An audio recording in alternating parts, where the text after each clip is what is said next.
Bersama saya Muhammad Khairul Hasin. Assalamualaikum warahmatullahi wabarakatuh.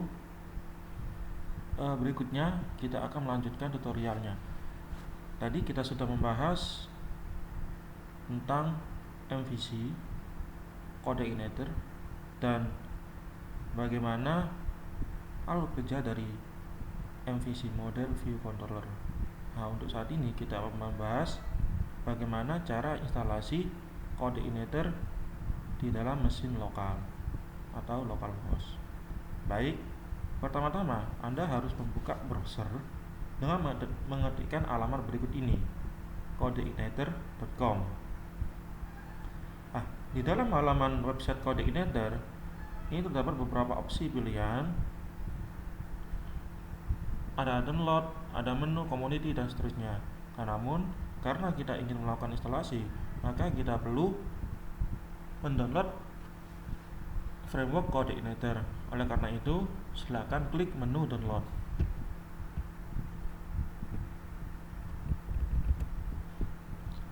Seperti yang Anda lihat, ada beberapa versi codeigniter.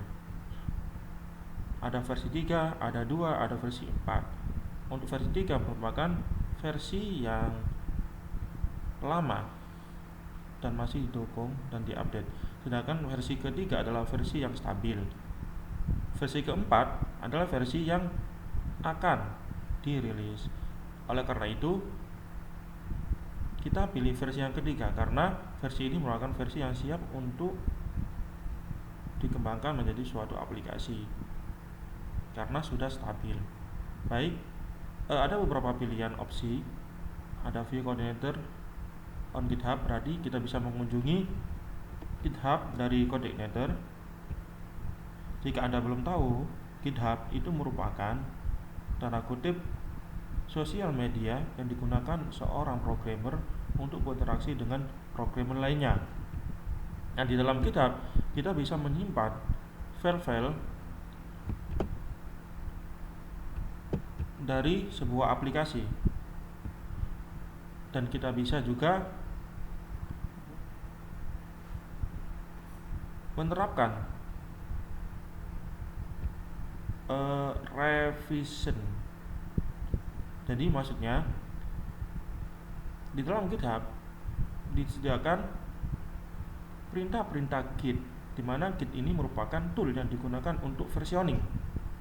Jadi ketika kita ingin membuat suatu aplikasi, kita bisa menandai versi-versinya tanpa harus mengcopy semua folder dari sistem kita.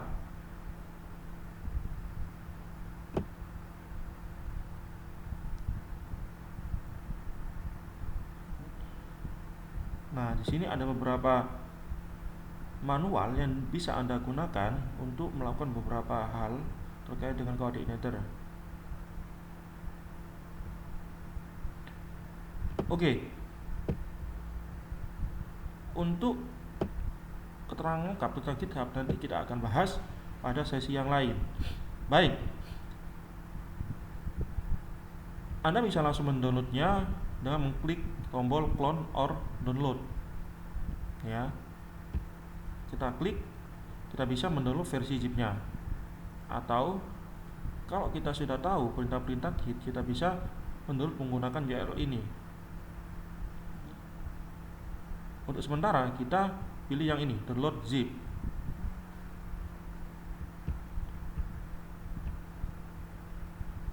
Untuk tombol yang kedua, download codeigniter ini itu langsung mengarah pada tombol tadi, tombol yang terakhir saya tunjuk, yaitu tombol download zip. Sedangkan Anda juga bisa mendownload beberapa translasi dari berbagai bahasa. Coba kita klik.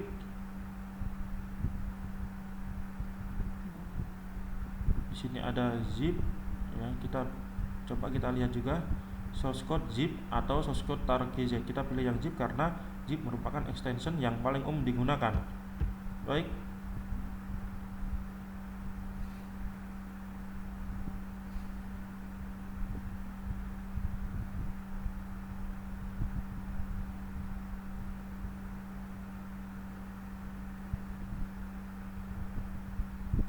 kita buka, di dalamnya terdapat beberapa pilihan bahasa, ya, mulai dari bahasa Arab sampai bahasa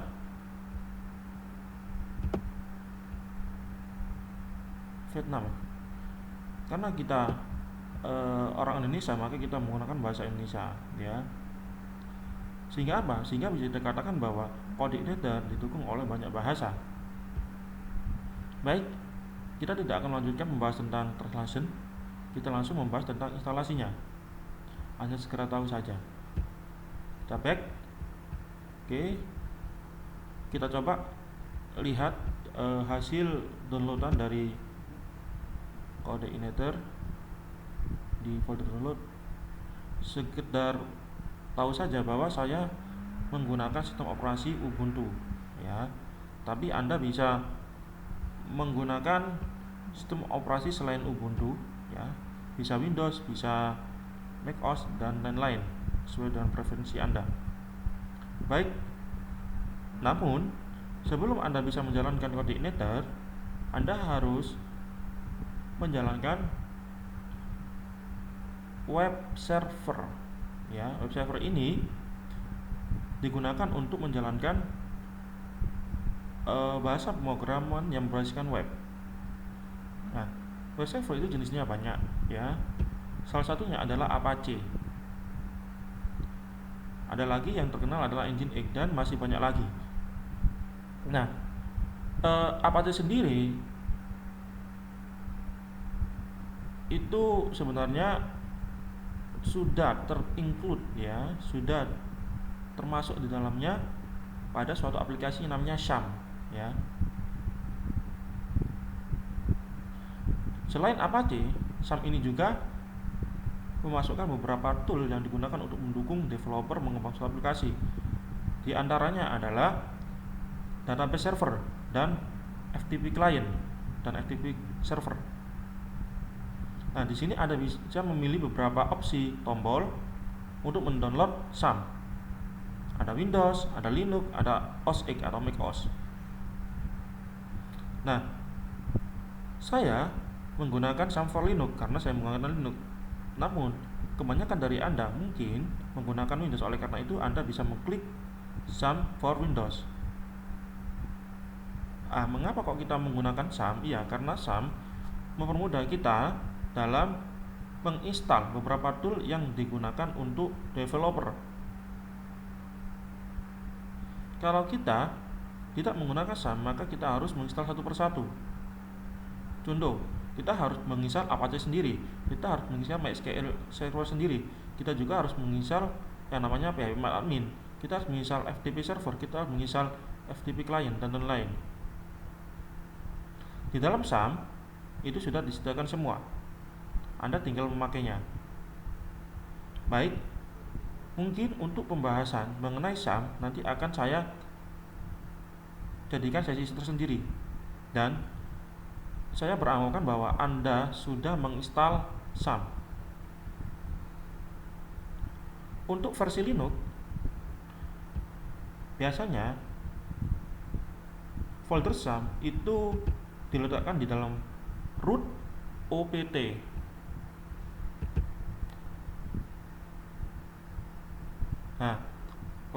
Nah, coba sejenak kita membahas tentang LAM. Jadi LAM ini sebenarnya versi Linux-nya SAM. LAM. Kalau Windows berarti WAM.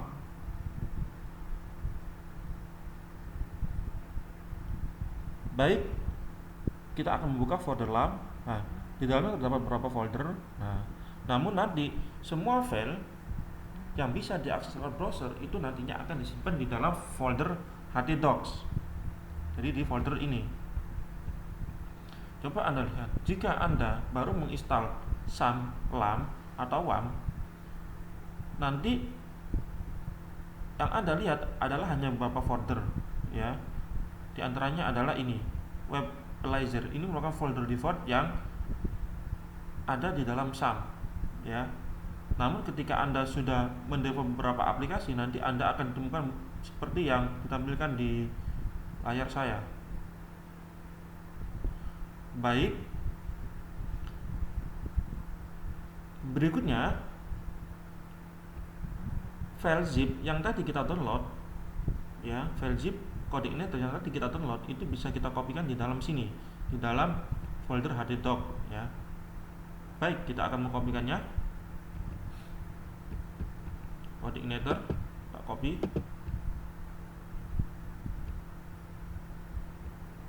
Di dalam hddoc. Selanjutnya kita lakukan ekstrak. Kita ekstrak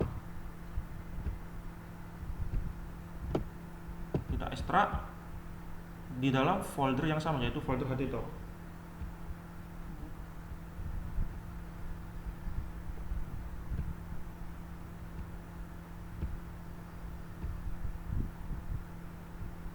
Nah, berikut ini adalah hasil ekstrakan, ya, yang tadi dari zip kita ekstrak ke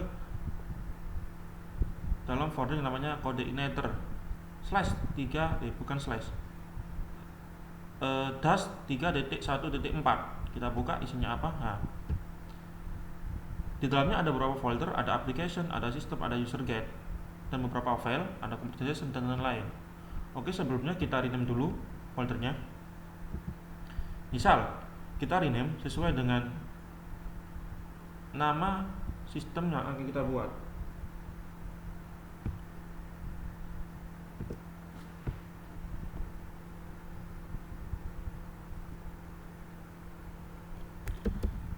Misal saya menamai newbie app, ya, newbie gitu aja. Saya memberikan nama newbie. Nah, oke. Nah, nama yang diberikan di folder itu nanti mempengaruhi alamat URL yang nanti kita ketikkan di dalam browser. Nah, untuk menguji apakah kita sudah sukses untuk menginstal kode igniter, kita harus menjalankan yang namanya Apache.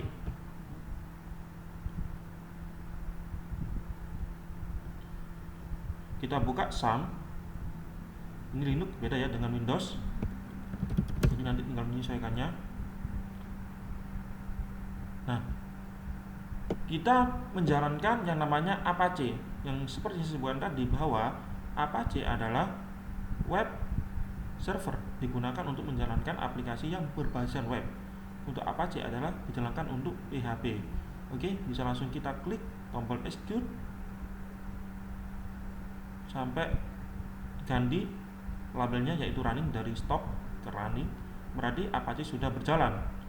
Berikutnya kita coba apakah Apache benar-benar berjalan dengan cara mengetikkan localhost di browser, terus kita enter. Jika Anda menemukan tampilan seperti ini, maka Anda sudah berhasil menginstal SAM. Berikutnya, bagaimana kita bisa mengakses folder tadi untuk membuktikan bahwa instalasi kode igniter sudah berhasil, yaitu dengan cara kita tambahkan alamat localhost dengan nama folder yang tadi kita rename, yaitu apa? Newbie. Nah,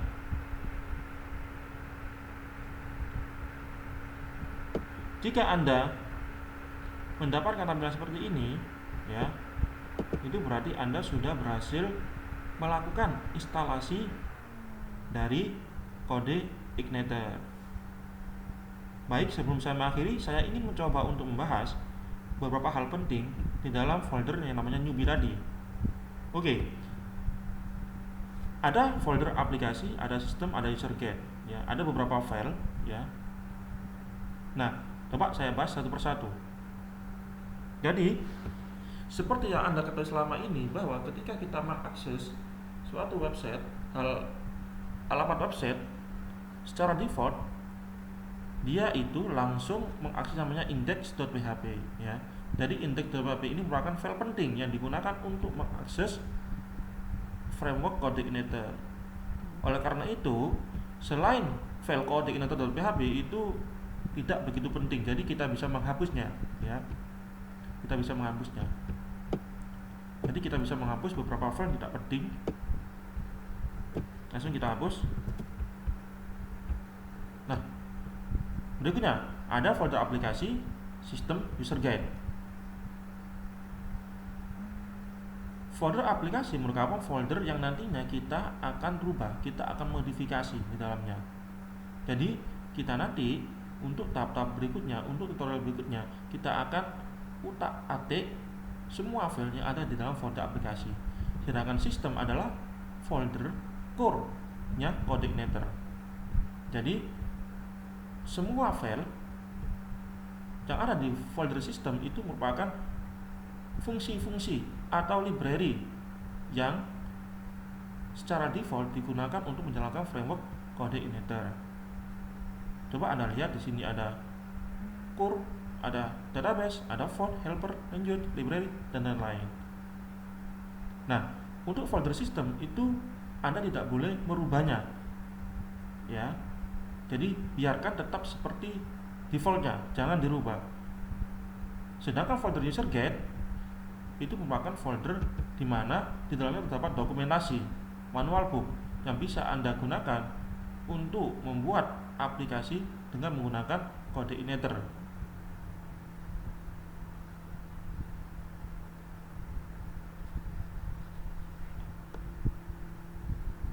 Anda bisa mengakses user guide dengan cara buka browser, ketikkan user guide sesuai dengan foldernya. Jadi newbie user guide berarti saya ingin mengakses user guide di dalam folder newbie. Terus kita enter. Nah, ini merupakan manual book yang Anda bisa gunakan untuk mengembangkan sistem atau aplikasi yang menggunakan CodeIgniter. Anda bisa belajar di folder ini. Semua tentang CodeIgniter itu nanti akan dibahas di sini. Baik, untuk sesi kali ini saya pikir sudah cukup. Terima kasih. Assalamualaikum warahmatullahi wabarakatuh.